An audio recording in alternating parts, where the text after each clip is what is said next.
You know, our practice of sharing the peace comes from this text. We always share the peace before we proceed to the altar, not only with our gifts, but also to receive the gift. So it wasn't something that we just made up off the cuff. There's a reason. There is a reason for it. And some of these words are really tough. I know that they are. But unfortunately, and I'll reiterate this, I don't think I can save you from them this morning. They are what they are. So let's open this and see what it has to say to us. There is a statement literally carved in stone. And you'll have to forgive, I'm sure that this statement comes from many, many, many years ago. And so I guess some of us might think it is not sufficiently woke. But, we'll just have to cut the guy some slack. But it says this: there's his first mistake. Man's ultimate destiny depends not on whether he learns new lessons or makes new discoveries and conquests, but on his acceptance of the lessons taught to him on close to 2,000 years ago. Jesus said to the disciples, "You've heard that it was said, but I say to you."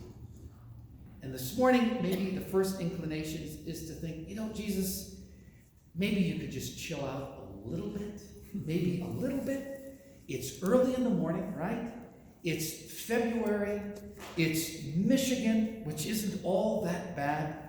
I suspect that these words are hard because these words, as I read them, not only hit close to home, the truth is, they hit the bullseye. And as I look out this morning from my ecclesiastical perch, no offense to any one of you, but I can't think of anyone here who has come here this morning who is exempt from listening to the gospel. And especially, because I know him really, really well, especially the pastor.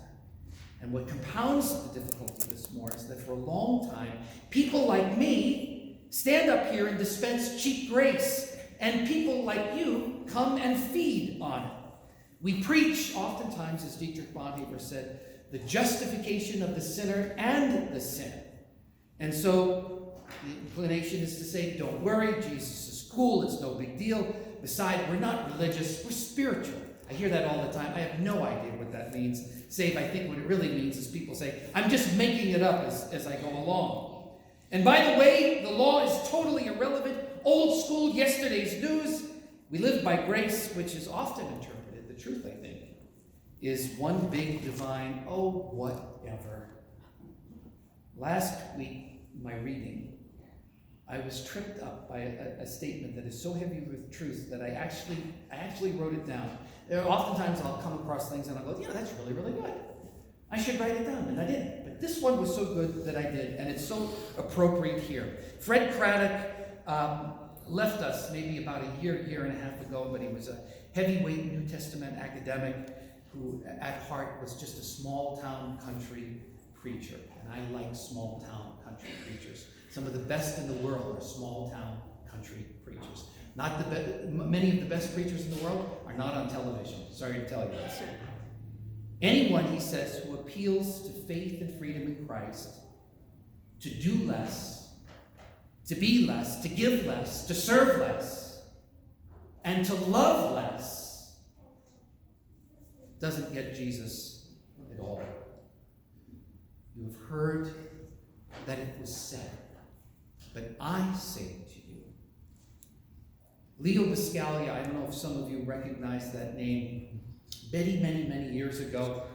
He was a staple on public television, and whenever it was time, you know this, when it's time to raise money, they always bring out a few people, Daniel Amen, or there was some nut, Gary Null. I don't know if you remember that guy. He was always like, here, juice these sticker bushes and everything will be great. But don't mind the pickers. But anyway, Leo Biscaglia was a lot better than that. And I have to say, as someone who does this for a living, I think he was one of the most gifted and passionate speakers I've ever heard in my life. And he was sharing this story. He was a good observer of the human condition. And he said, one day, he said, There was a mom and dad sitting on a park bench, and they have this adorable little toddler girl, and you know, they got those big chubby legs and they're really awkward, and she was walking in front of them, and next thing you know, boom, she hits the curb and she goes down. And so of course, because this is what dads do, dad wants to save her, he gets up to pick her up, and mom, incredibly wise, grabs her, pulls him down and says, you know what?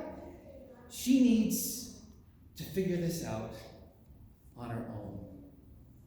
As I said at the beginning, like that dad, there's a part of me, as we read that text this morning, there's a part of me that wants to jump to my feet. There's a part of me that wants to shield you and save you and stand in the gap.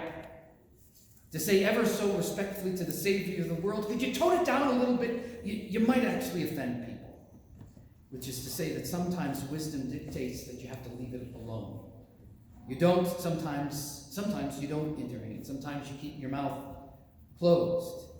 It means that I refrain from using whatever skills and learning I have to say to you, well, I know what he said, but he doesn't really mean it. I think he really means it. I think he meant it. And I think he still does. Now, I could hear somebody say, well, if the pastor won't defend us from this onslaught of truth, I guess it's every man, woman, and child for themselves. And I'll tell you right now, and I can't hear people say this, and thinking this as I was reading this morning, I've never murdered anyone.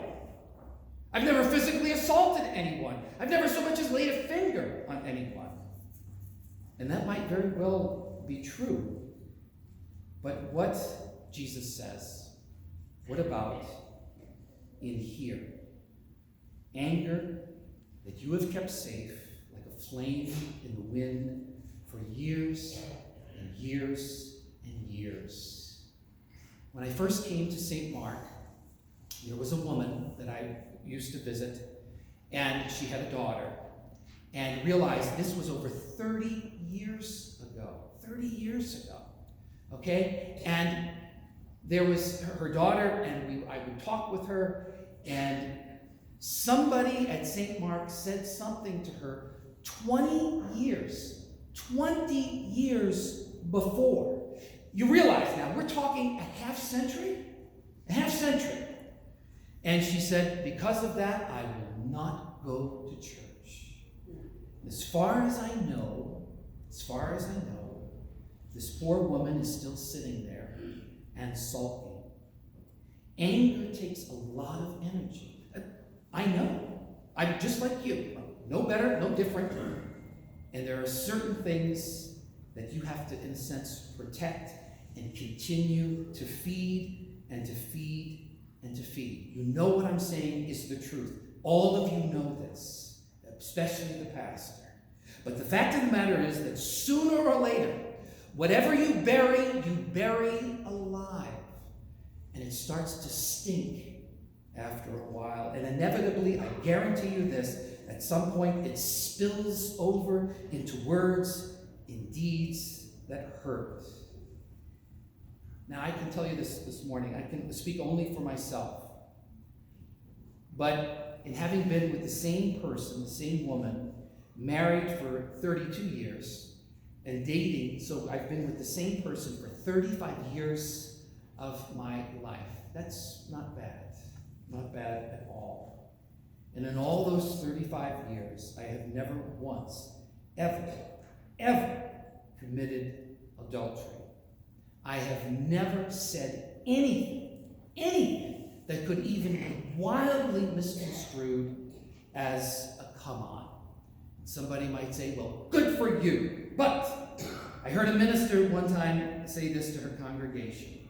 She says, well and good, Oberle, but what about in here? At any point in that journey, have you ever created a primary relationship with someone, listen, or something other than your spouse? This is hard, isn't it, this morning?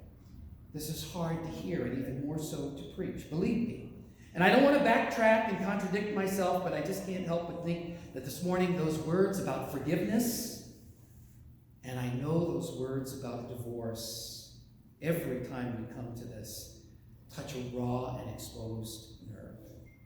Let me say this to you. I'm absolutely convinced Jesus means it. Absolutely means it. But he may not mean it in the way that you understand.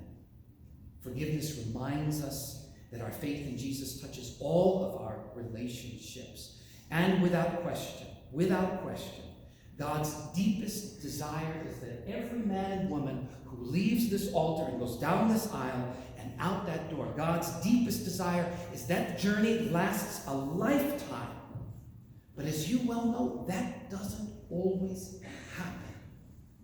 Suffice to say, there are issues that are complex. And one of the things that I have never done in all of my years, I do not engage in sitcom preaching. I do not solve all the vexing issues of the world in 10 minutes without commercials. That's not what I've ever done.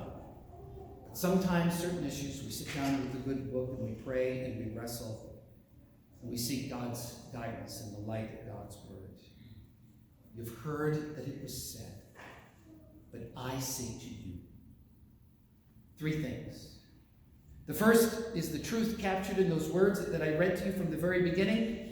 The enduring relevance of Jesus, his life, and these words that you and I know as the Sermon on the Mount. I once heard a psychologist, and I know a few, said to me, he said, if people actually read the Sermon on the Mount, Matthew 5, 6, and 7, if you're in confirmation and Pastor, you should know that, or I won't confirm you.